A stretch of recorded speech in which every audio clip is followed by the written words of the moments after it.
Let's talk two-start streamers. You want somebody that can give you two quality starts this coming week, but of course it has to be somebody that you can just pluck off the waiver wire. There are always a few good options out there if you know where to look. Before I get into this week's picks, let me also say there are a lot of pitchers who are going to make two starts in the coming week, or at least projected to. So the ones I'm mentioning are the ones that are probably going to be available in most leagues, but also B, if I don't mention one of those two-start streamers, it's because I either don't like them or I'm worried about the schedule. If you love watching baseball and playing fantasy baseball, you probably love playing MLB The Show on PlayStation, Xbox, or Switch. Well, the best place to get those stubs without paying full price is MMOAH.com. On top of their already discounted price, you get an extra 5% off by using code Endgame. You can build your perfect Diamond Dynasty even faster by clicking the link in the description below and using our promo code. I'm also going to go in order of preference, so let's start with a pitcher who, again, I'm going to keep saying it, should just be owned in all fantasy leagues at this point.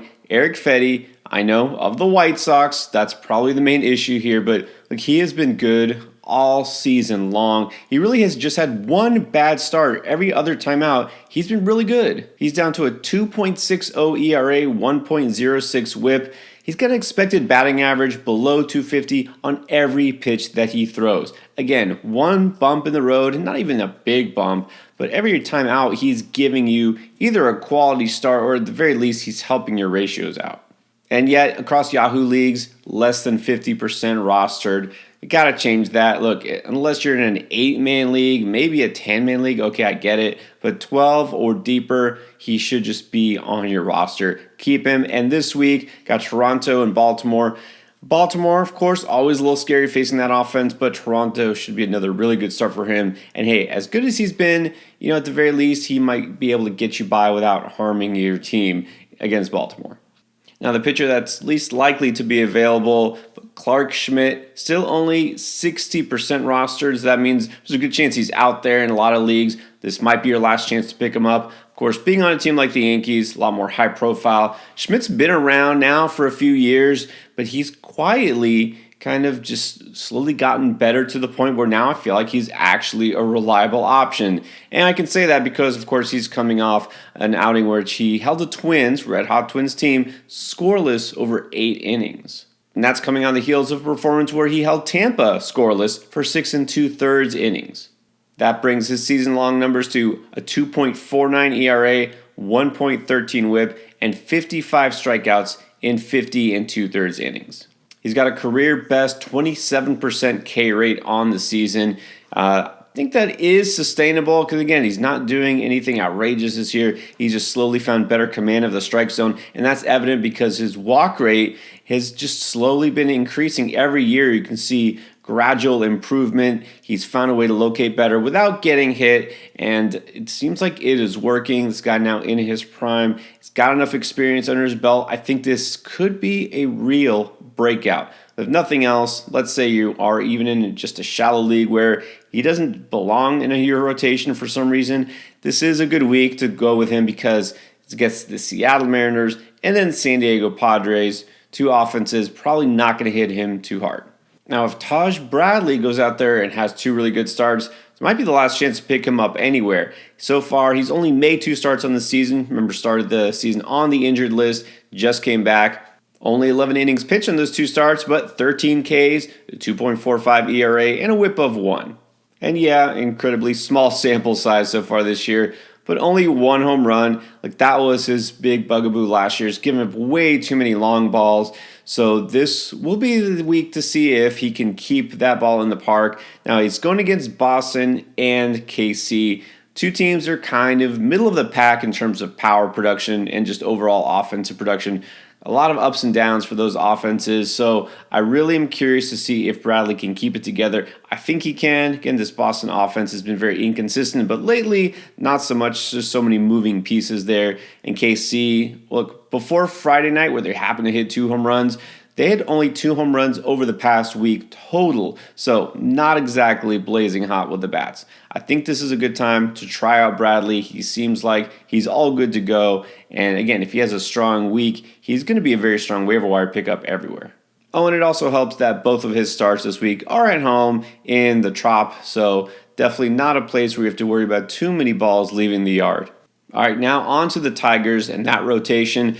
Let me go to another player that I'm just kind of shocked isn't rostered in more leagues, although I do understand on one front why. Reese Olson, again, I keep saying it, has been pitching so well, it's hard to explain why he doesn't deserve a spot on fantasy teams. He's got a 2.09 ERA, 0.99 whip. Again, kind of like I said with Eric Fetty, he's only had one bad start on the season. Every other time, he's been rock solid. And in fact, that one start, it was fairly bad, but ever since then, it was early in the season, his second outing of this young season. Ever since that start, in the past 6 outings, he's got a 1.21 ERA. And while his strikeout numbers, again, not amazing on the whole, again, those past 6 starts in a row, 35 Ks in 37 innings. That'll do. But the reason he really isn't owned in a lot more fantasy leagues, it's pretty clear he doesn't have a single win, which is really mind-boggling. Consider how low his ratios are, how well he has pitched. How does he not have any wins? But really, that just says more about the flukiness of wins and why it really shouldn't be a stat in fantasy baseball anymore. Let's go with quality starts or innings pitched or just anything else. Olson has really exceeded expectations.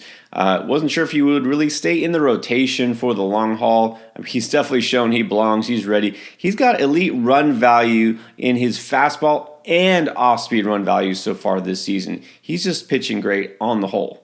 And you've got to especially like Olson and his counterpart, who I'm about to mention, because gets that same KC offense that has been fairly cold lately, and then Toronto, who's just been cold all season. I mean, are they ever really going to get it together? This is a team that somehow, despite having so many sluggers on that team, are third fewest in terms of home runs hit on the season. Only the White Sox and the Cardinals have fewer home runs this year, and only the White Sox, the only team that has scored less runs on the whole season. Which is why I'm also going to recommend that you can stream Casey Mize if possible. Now, obviously, Mize gets the exact same schedule here, and Mize is in a very similar situation to Olson. He at least has one win on the season. Mize hasn't been as dominant as Olson, but still pretty good. 3.50 ERA, 1.19 whip. Now, his strikeout numbers are definitely lower, 17.5% K rate.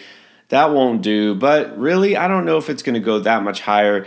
You know, Mize hasn't really put up really good strikeout numbers for a while, even when he was been healthy. The difference is, I noticed with his slider, the whiff rate is almost half of what it was back when he first debuted in the majors. Now, maybe he'll figure out a way to get more movement on it, make it more of an out pitch, but for now, I think we're just going to have to expect what we're getting. The good news with Mize is at least now he's getting stretched out where he's gone 6 full innings in each of the last 2 starts.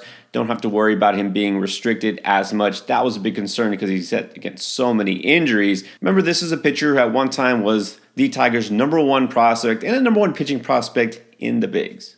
So while they were going to be very cautious initially, I think now you've seen that he's pitched well. You know, there have been no worries with him physically. So at least I feel good enough that, again, if you're in a league that does use quality starts, he should be able to get you some of those. Hopefully more wins at some point too. Now as we get a little bit deeper, we're also going to get a lot older. Just gave you 3 very young pitchers in a row. Let's go to Michael Wacha, the veteran who's been around the league. It's really been a roller coaster ride for him. Even just in May, across 3 starts, he's had 2 really good and 1 disastrous start. But each of the last 2 games, 6 innings, only give up 1 run and 2 runs. So it's partly the fact that he has looked better as of late. But for him, again, you never know what to expect. But I think the schedule this week will be nice enough that I can trust him. Now with Wacha, you have to look specifically at the type of pitcher he is, and I don't just mean a veteran pitcher, but he's one who really relies just on the off-speed stuff. Not just that the fastball velocity is just okay by modern standards, 93 miles per hour. That in and of itself is fine, but his fastball just gets hit really hard. Thankfully, the changeup doesn't. In fact, he makes the changeup his primary pitch. Opponents are batting just 173 against it.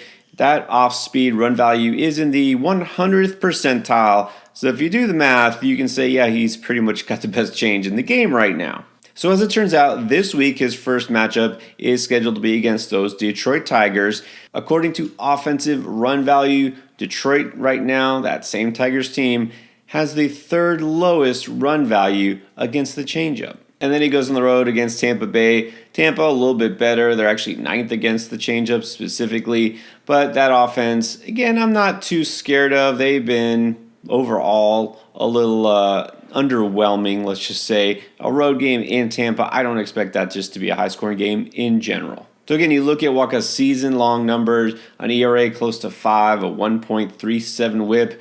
It's going to be hard to trust a guy like that, but again, you got to pick your spots, and I think this is the week where he should do you right. And then for those who are digging deeper or just desperate, well, there's a Marlins pitcher that has been fairly consistent, and it's Ryan Weathers. He's been enjoying the month of May. He's got 3 straight quality starts, and one of those came against the Dodgers. All told, 20 innings pitched, an ERA of 2.70, and a whip of 0.70 in May. And his season-long ratios really aren't that bad either. He's got an ERA under 4, a whip of 117. But again, what's lacking here, this is why these guys are streamers, right? The wins are going to be hard to come by on a team like Miami, and he's not a high strikeout type of pitcher. Decent enough, better than some of those other pitchers I mentioned, but you can't expect too much help in that situation.